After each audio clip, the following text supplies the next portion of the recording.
14 मार्च 2023 को थाना सीबीगंज क्षेत्र में नाबालिग के साथ हुई दुष्कर्म की घटना में शानू को दोषी ठहराते हुए विशेष पॉक्सो कोर्ट ने 20 साल का कठोर कारावास और 20,000 रुपए के अर्थदंड की सजा सुनाई है। वहीं थाना बारादरी क्षेत्र में संगठित गिरोह द्वारा लूट डकैती के मामले में सुमित पटेल को 2 साल के कठोर कारावास और 5,000 रुपए के अर्थदंड की सजा सुनाई गई है। इन कार्रवाइयों से बरेली में कानून व्यवस्था की मजबूती और न्याय प्रक्रिया में तेजी का संदेश स्पष्ट हुआ है।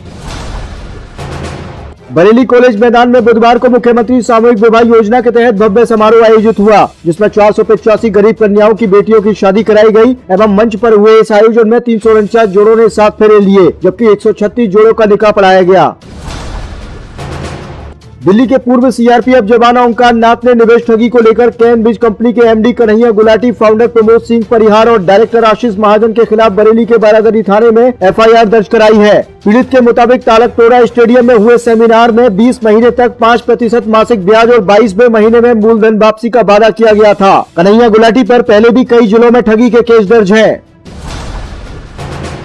बरेली कैंट क्षेत्र में 14 वर्षीय सोनम की मौत ने स्वास्थ्य विभाग पर गंभीर सवाल खड़े कर दिए हैं। परिजनों का आरोप है कि खुद को टीबी स्पेशलिस्ट बताने वाले झोला छाप अमरपाल गंगबार और बबलू ने गलत दवाएं देकर बच्ची की जान ले ली। जिला अस्पताल में टीबी की पुष्टि होने के बाद 9 महीने का कोर्स दिया गया था, लेकिन अमरपाल ने 6 महीने में ठीक करने का झांसा देकर 25 मार्च 2024 से इलाज शुरू कर दिया। उत्तर प्रदेश में आज 3 बड़े हादसे सामने आए। पहला हादसा दिल्ली देहरादून एक्सप्रेसवे पर हुआ, जिसमें 4 लोगों की मौत हो गई। वहीं दूसरा हादसा मिर्जापुर के कस्बा क्षेत्र में हुआ, जहां तेज रफ्तार स्विफ्ट कार 2 लोगों को रौंदने के बाद ट्रक से जा टकराई। इस दुर्घटना में बाप बेटे समेत 4 लोगों की जान चली गई। वहीं तीसरी घटना कानपुर के रामादेवी हाईवे की है, जहाँ चलती बस में शॉर्ट सर्किट से आग लग गई, जिसमें 30 यात्री सवार थे।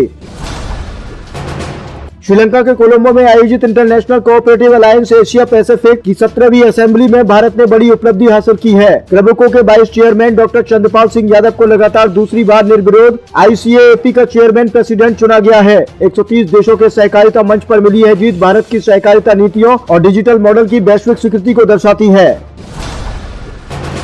लखनऊ में आयोजित भारत स्काउट एवं गाइड्स की डायमंड जुबली और 19वीं राष्ट्रीय जमहूरी के समापन समारोह में शुक्रवार को राष्ट्रपति द्रौपदी मुर्मू ने युवाओं का उत्साह बढ़ाया। उन्होंने कहा कि स्काउट गाइड्स सेवा अनुशासन और टीम वर्क की जीवंत मिसाल है। समारोह में देश भर के 35,000 युवा और 25 देशों के 2,000 स्काउट्स शामिल हुए। राष्ट्रपति ने बताया कि भारत में आज 63 लाख स्काउट्स गाइड सक्रिय हैं, जिनमें 25 लाख से अधिक बेटियां शामिल हैं।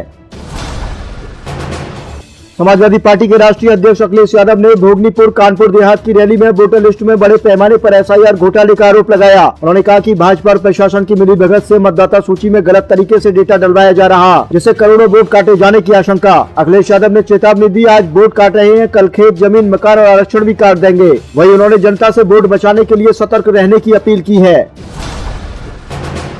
विवादित टिप्पणी मामले में अदालत में पेशी के लिए लाई गई कैदी बहन को देखकर सपा नेता और पूर्व मंत्री मोहम्मद आजम खां भड़क गए। उन्होंने वाहन में बैठने से साफ इनकार करते हुए कहा कि मैं राजनीतिक कैदी हूं, इस गाड़ी में नहीं जाऊंगा, मेरे लिए बोलेरो लाओ। विवाद बढ़ते ही पुलिस प्रशासन उन्हें मनाने में जुटा, लेकिन बाद में आजम खां ने वीडियो कॉन्फ्रेंसिंग से ही हाई कोर्ट में पेशी दी। इसी बीच उनके बेटे अब्दुल्ला आजम के खिलाफ 2 पासपोर्ट मामले में अदालत ने बचाव पक्ष को 1 दिसंबर तक का समय दिया है। 5 दिसंबर को अंतिम फैसला सुनाया जाएगा। प्रधानमंत्री नरेंद्र मोदी अपने 1 दिवसीय दौरे पर उडुपी पहुंचे, जहां उनका स्वागत पारंपरिक रीति रिवाज से किया गया। इस दौरान कार्यक्रम में लाखों लोगों ने एक स्वर में गीता के श्लोकों का पाठ किया, जिसे प्रधानमंत्री नरेंद्र मोदी ने अद्भुत और ऊर्जा से भरा हुआ देने वाला आध्यात्मिक अनुभव बताया। जनसभा को संबोधित करते हुए PM मोदी ने कहा कि उडुपी जनसंघ और भाजपा की सुशासन परंपरा की कर्म भूमि रहा है।